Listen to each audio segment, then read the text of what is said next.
students, now we are present here to getting a summary of the chapter first, supplementary reader, class 10th English, the inventor who kept his promise. ये story जो है वो एक scientist के बारे में है, एडिसन, थॉमस अल्वा एडिसन के बारे में। एडिसन के बारे में हम सभी जानते हैं कि वो संसार के सबसे प्रसिद्ध वैज्ञानिकों में से एक है।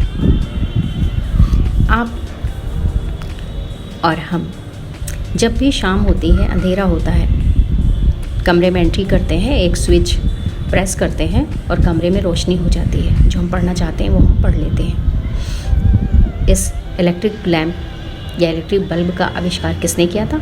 Do you know? He was an American named Thomas Alva Edison. Edison के बचपन की बहुत सी कहानियाँ हैं, छोटे छोटे किस्से हैं जिनसे हमें बहुत सीख मिलती है। उसमें से कुछ इस चैप्टर में दी हुई हैं। पहली स्टोरी जो है वो ये है कि वो क्वेश्चन बहुत करते थे स्कूल टाइम में। जब वो स्कूल में पढ़ रहे थे, he is very fond of asking questions. He was never satisfied till he got the right answers.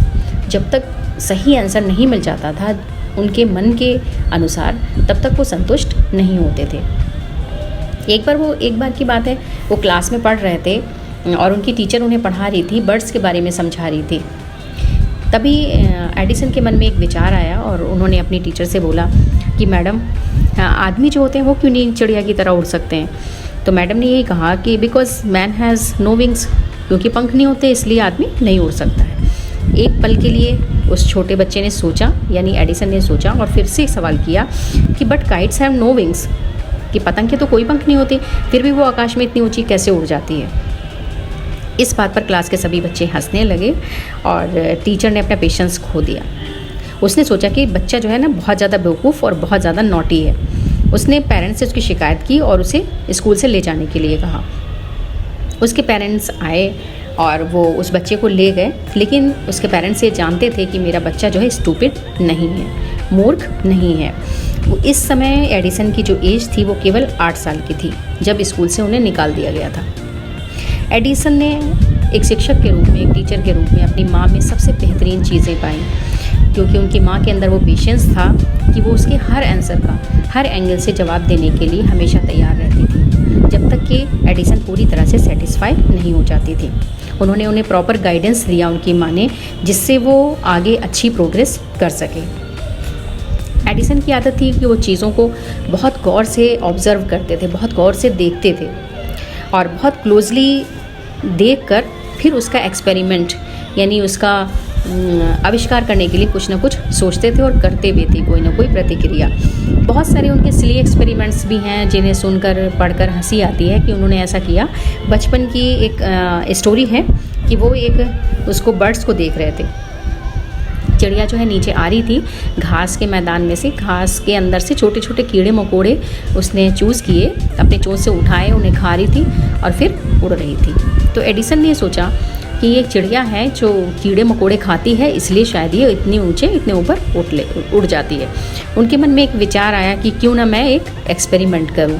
उन्होंने घास के अंदर से छोटे मोटे कीड़े मकोड़े चुन लिए और उसे एक बॉटल में डालकर एक पल्प सा बनाया और उसे वाटर में मिक्स कर दिया और अपने घर की जो मेड थी, वो सर्वेंट जो थी, उससे कहा कि ये एक बहुत वंडरफुल मिक्सचर है, अगर तुम इसे पियोगी तो तुम आसमान में चिड़िया की तरह उड़ सकती हो, आ जाओ और इसे पी लो।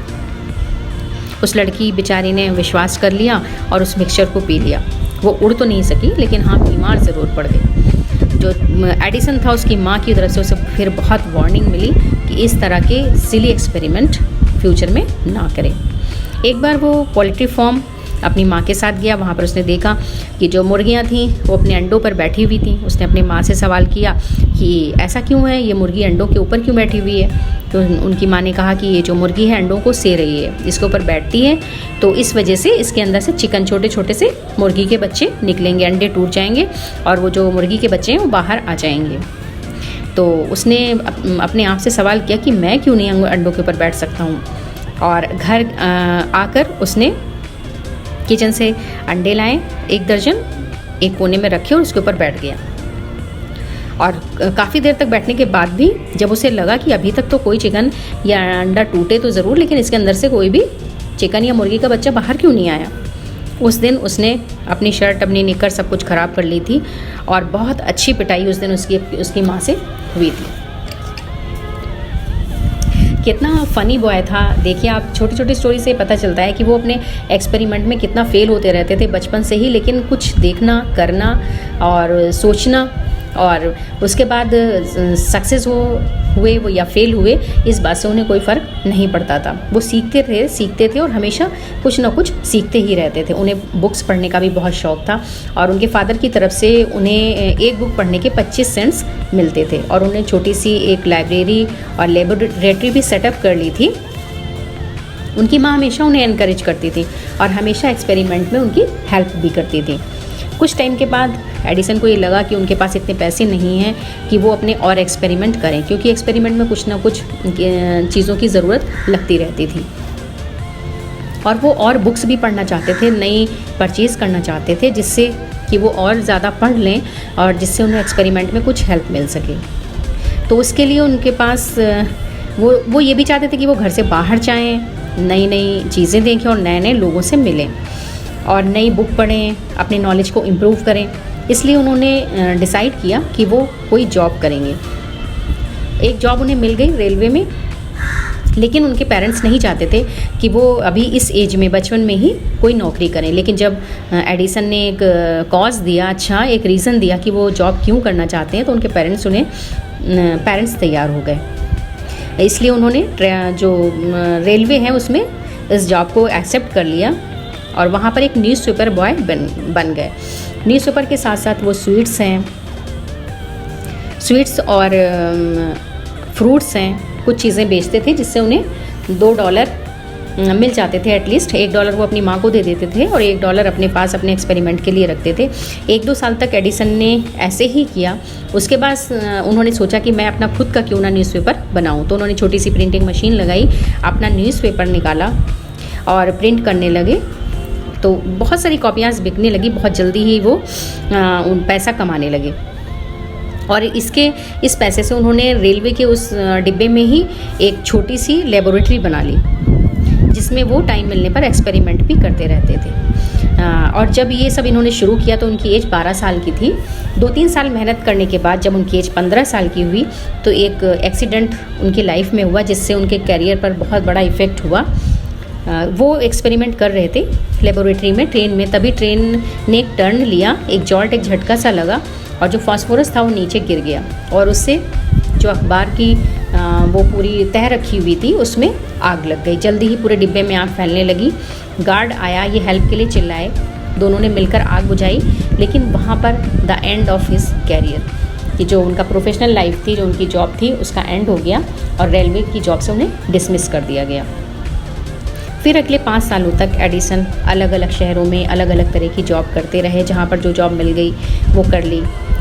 उन्होंने एक बहुत अच्छी लाइब्रेरी अपनी सेट की और बहुत सारे शहरों में, अलग अलग शहरों में जाकर जो फैक्ट्रीज़ हैं, वर्कशॉप्स हैं, वहाँ पर जाकर वो उनके मालिक से मिलते थे, लेबर से मिलते थे और उनसे अलग अलग तरह के मशीनों के बारे में, काम के बारे में सवाल करते थे और उन्होंने वहाँ से बहुत कुछ सीखा और फिर उनसे रिलेटेड उन्होंने बहुत सारे एक्सपेरिमेंट भी किए। इस दौरान वो अपने फ्रेंड के साथ रुके हुए थे, कहीं एक दूसरे शहर में जॉब कर रहे थे। तभी वहाँ पर एक जो यंग मैन था उस कंपनी में, उसके पास एक इम्पॉर्टेंट मशीन थी जो ख़राब हो गई। अचानक काम करना उसने बंद कर दिया और उसको रिपेयर करने वाला वहाँ पर कोई भी नहीं था। एडिसन ने उस मशीन को देखा और बहुत शॉर्ट टाइम में उसे बिल्कुल फिट कर दिया। मैनेजर जो था कंपनी का बहुत खुश हो गया और उसने एडिसन को अपने यहाँ एक अच्छी जॉब दे दी। इससे एडिसन को काफ़ी पैसा मिलता रहा और उन्होंने जो अपने पुराने कर्जे थे उसको चुका दिया और अपनी लेबोरेटरी में काफ़ी सुधार कर लिया। अगले 5-6 सालों तक एडिसन ने बहुत सारे आविष्कार किए, एक सीरीज़ ऑफ इन्वेंशन की।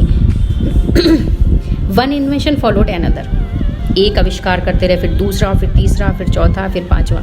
इससे एडिसन को बहुत सारा पैसा भी मिला और बहुत सारा फेम भी मिला, यानी वो बहुत फेमस हो गए। 1877 में वो एक मशीन पर काम कर रहे थे जो ह्यूमन वॉइस रिप्रोड्यूस कर रही थी, यानी वो जब वो मशीन चलती थी तो उसमें से आदमियों की आवाज़ आती थी।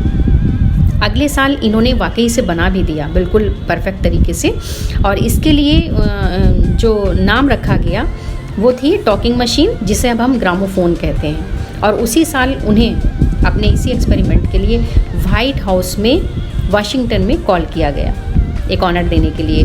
वाइट हाउस उसे कहते हैं बच्चों जो president of United states of America जहाँ पर रहते हैं। एडिसन वहाँ पर गया, उन्होंने अपनी नई मशीन को प्रेसिडेंट को दिखाया। इससे वो रातों रात पूरे अमेरिका में फेमस हो गए। अब वो बहुत सक्सेसफुल थे और बहुत प्रॉस्पेरस थे, यानी उनके पास धन की कोई कमी नहीं थी और सभी लोग उन्हें जानते थे। उन्होंने इसका सारा क्रेडिट अपनी माँ की हेल्प को और अपने कठिन परिश्रम को दिया। मार्च 1878 में उन्होंने फिर से एक इलेक्ट्रिक बल्ब पर काम करना शुरू कर दिया, क्योंकि उस समय तक लोग जो थे वो कैंडल्स जलाकर पढ़ते थे या ऑयल की लैम्प्स थी उससे मदद लेते थे। रात का जब अंधेरा होता था उनके पास कोई भी ऐसी इलेक्ट्रिक लाइट नहीं थी। एडिसन ने अमेरिका के लोगों से प्रॉमिस किया कि वो उन्हें 2 साल के अंदर अंदर एक इलेक्ट्रिक बल्ब या इलेक्ट्रिक लैम्प बनाकर देंगे। जब उन्होंने ऐसा कहा था तो दुनिया के जितने भी वैज्ञानिक थे वो उनके ऊपर हंसे थे कि दैट्स इम्पॉसिबल, कि ये असंभव सी बात थी कि वो इलेक्ट्रिक लैम्प बना लेंगे, वो भी 2 साल के अंदर। उन्होंने कहा कि ये इम्पॉसिबल है, असंभव है। लेकिन एडिसन ने इस बात की चिंता नहीं की, बिल्कुल परवाह नहीं की कि लोग उन पर हंस रहे हैं। उन्होंने बहुत परिश्रम किया, बिल्कुल कठिन परिश्रम किया, दिन और रात किया। उन्होंने इलेक्ट्रिक लैम्प बनाने के लिए हज़ारों एक्सपेरिमेंट किए, सब फेल हो गए। लेकिन उन्होंने आशा नहीं छोड़ी। उन्होंने कहा कि जो लोगों से मैंने वादा किया है मैं उसे ज़रूर पूरा करूँगा। और उन्होंने खुद से ये कहा और खुद से इतनी मेहनत की at just he was racing against time. ऐसा लगता था कि उनकी गति समय के विरुद्ध है। अंत में वो सक्सेस हो गए बनाने में एक इलेक्ट्रिक बल्ब। और लगभग इसके लिए उन्हें कितने एक्सपेरिमेंट करने हुए, 1200 एक्सपेरिमेंट, यानी 1200, लगभग 1200 उन्होंने आविष्कार किए, एक्सपेरिमेंट किए, जब जाकर इलेक्ट्रिक लैम्प बनाने में वो सफल हुए। ऑन न्यू ईयर्स डे, नए वर्ष का दिन था 1880 में, यानी उन्होंने वादा किया था मार्च 1878 में, और न्यू ईयर पे 1880 में वो और उनके जो वर्कर्स थे लेबोरेटरीज़ में, उन्होंने इलेक्ट्रिक लाइट सेट कर दी थी पूरी लेबोरेटरी में। पूरी प्रयोगशाला में इलेक्ट्रिक बल्ब लगे हुए थे जो जल रहे थे, और पूरे अमेरिका से लोग आकर उसे देख रहे थे कि ये कितना अद्भुत दृश्य है। एडिसन ने लोगों से किया हुआ अपना वादा पूरा किया।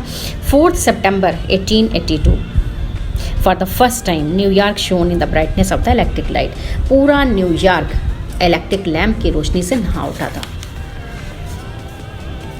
एडिसन ने अपने देश की, इस संसार की बहुत सेवा की।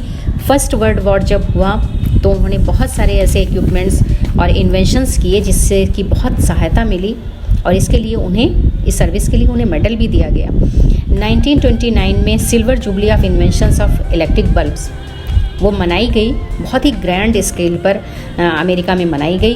The president of United states of America ने उन्हें खुद रिसीव किया और उन्हें ऑनर दिया एक बहुत बड़े फंक्शन में। एडिसन ने उस फंक्शन में प्रेसिडेंट को धन्यवाद दिया और सभी लोगों का बहुत दिल से आभार प्रकट किया।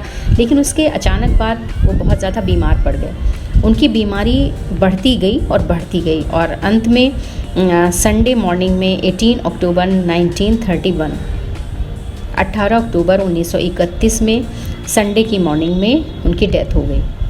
इस तरह से एक महान वैज्ञानिक की जो इवेंटफुल लाइफ था, जो ग्रेट लाइफ था, उसका अंत हो गया, जिसने हमेशा मानवता के लिए, उसकी खुशी के लिए काम किया था। एडिसन ने हमेशा ही ये कहा था कि I shall never invent anything which will destroy life. मैं कभी भी किसी ऐसी चीज़ का आविष्कार नहीं करूँगा जो मनुष्यों का जीवन बर्बाद कर दे। I want to make people happy. मैं हमेशा लोगों को खुश देखना चाहता हूँ। उन्होंने ये भी कहा था, the world has been in a darkness too long. I would like to give the world more laughter and more light. इस संसार में बहुत अंधेरा है, मैं लोगों को खुशियाँ देना चाहता हूँ और उनका जीवन रोशनी से भरना चाहता हूँ। उन्होंने अपने इस वादे को निभाया, लोगों को बहुत हंसी दी और लोगों को बहुत खुशी दी ग्रामोफोन से और इलेक्ट्रिक लैम्प से। आज हमारा देश और ये पूरा वर्ल्ड उन्हें बहुत याद करता है। हम सबको उनके जीवन को फॉलो करना चाहिए और हमेशा कुछ ना कुछ बनने के लिए, मानवता की सेवा के लिए कुछ न कुछ कर गुजरने के लिए हमेशा तैयार रहना चाहिए।